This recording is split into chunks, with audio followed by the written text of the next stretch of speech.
because from that point down is the next step of the progression.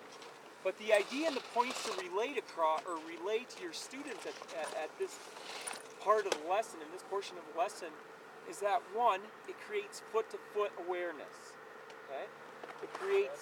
It also creates sequential movement patterns, which are not necessarily a bad thing in teaching skiing. We have to learn how to move from one foot to the other, from one side to the other. Okay? I'm sending Yuma to you to go down to the village for the one snowboarder. So, the spine will end before it starts getting steep there. But basically, if you can get the people to walk off the spine right onto the flat area and keep walking uphill, that's the ideal situation. So they build it on the terrain, and then they take it right into a two-dimensional atmosphere and try to apply what they felt on the spine. And that's going to be a challenge right there, moving off the spine onto the hill. The focus is balancing on those edges, how you tip and roll the ski to maintain that balance on the edge. Question? Yes? Would you have introduced them to the herringbone before they got here, down the flat? No. No. Because one thing that I've been noticing in our lessons, and that's a great question, and I don't mean to be so abrupt with the answer, these are the types of questions that I want to hear. We need to try to poke holes in this progression, because if we don't do it here amongst us, and we get out there in front of our classes, it may not feel linked together, as in the FLOW acronym. It may not feel like it's seamless. Did you want the one snowboarder to go down the street? Sorry. So the other thing, teaching it later, okay, breaks the lesson period up in the sense that we're not walking uphill a ton, because down below we're going to use sidestepping, which is a lower skill level, to climb the bit of terrain down there that we have, as you'll see when we get down there. Okay, so this way we can teach one form of walking down there. We can do a bunch of other things that get people on the lift faster to conserve energy. So pacing was also a big part in developing this lesson. So up in here, using the spine, the skill development is higher. They get to see more of the mountain up here. It gives them a break before they start going back down the hill.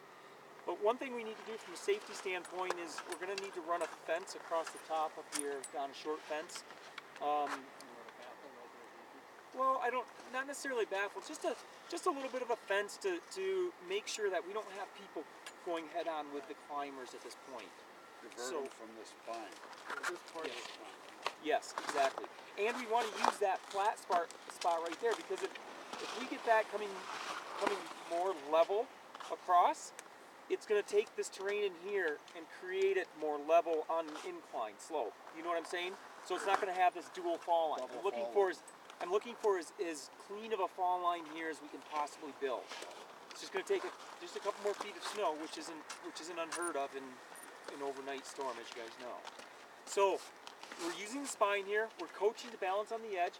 The other piece that I want to focus on here too, and this is the more important piece for heading down the hill, is as you're walking up the hill, where are my hips in relationship to my feet? Forward. Okay. And as we start teaching directional movement patterns to release the ski and begin the turn, or known as forward lean, when you see the signs and the language in the manuals, okay, forward lean, or moving the hips forward towards the tips of the skis, is so critical when it comes to high-end skiing.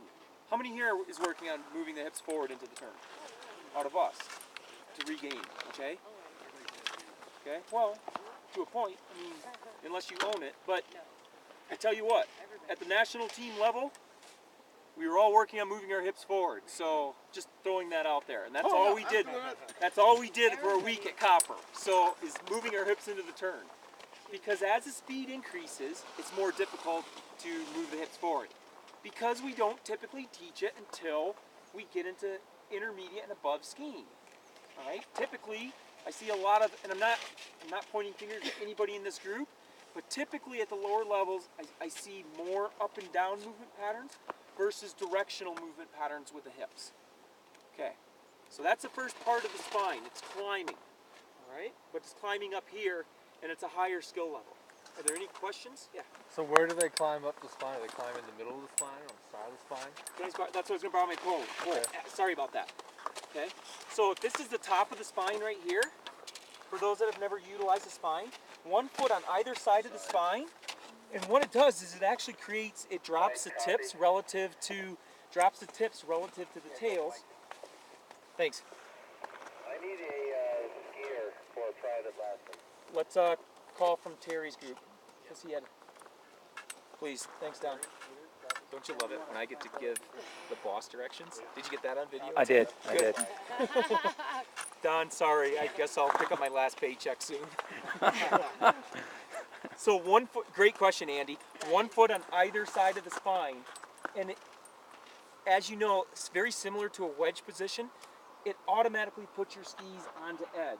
And it teaches us to start balancing on the edge. So again, a higher level of skill that we're teaching earlier in the progression. Okay? Do you have to talk about it? No, not really. Okay, but this is the way we do it. We do balance on the edge to climb up there. Can you recreate this as you're moving up there?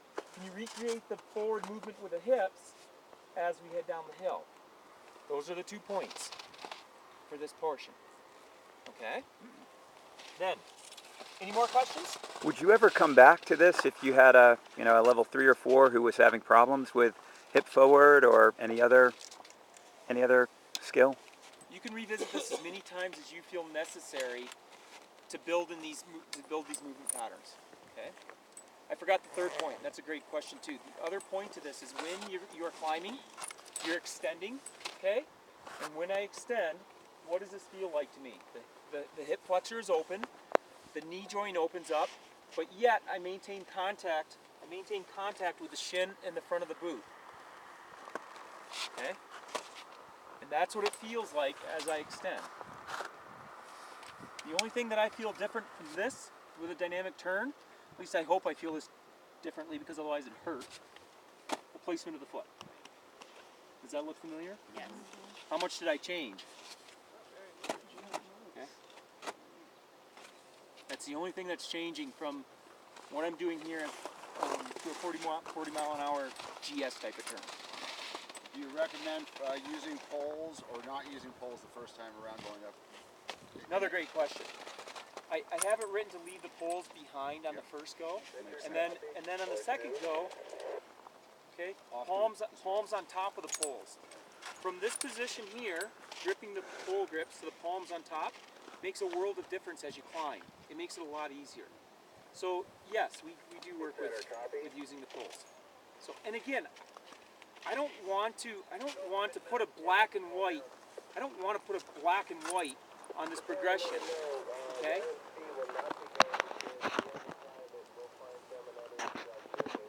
Did Terry just swap Terry and me?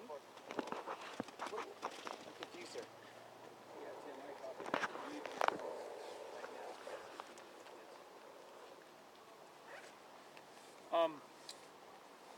So you're kind of suggesting that the first time up the lift there is a make it too fearful. I would bring the poles up with it, just to have them Them off snow to over the here. side. Right. And keep the poles with them, regardless if you use them or not, but keep the poles with them. There are multiple uses for the poles. Yeah. It's a good example of skating. That was, yeah, I hired her just to be very I know. cute. Come at the precise moment. Sorry, I was disrupted by the radio calls, and I apologize for that, gang. But it's great that we have business. Yeah. Any more questions? These are really good questions. Any more questions that we need to hash out? When they finish getting up to the top of the spine, are you going to show us the steps? Turn around and ski. Turn around and go down. You want them to turn around and Just smile. go down? Or? If you are confident with your climbing ability, the extension or the forward movement with the hips, if you're confident with them balancing on the edges, and when I say confident, it's the skill level that's going to be needed to have success on this run. Okay? With the poles behind, you're going to coach them how to turn around. They're sidestepping now, which is a familiar position from what they've learned earlier. Now we're ready to go ski. Okay? And you turn them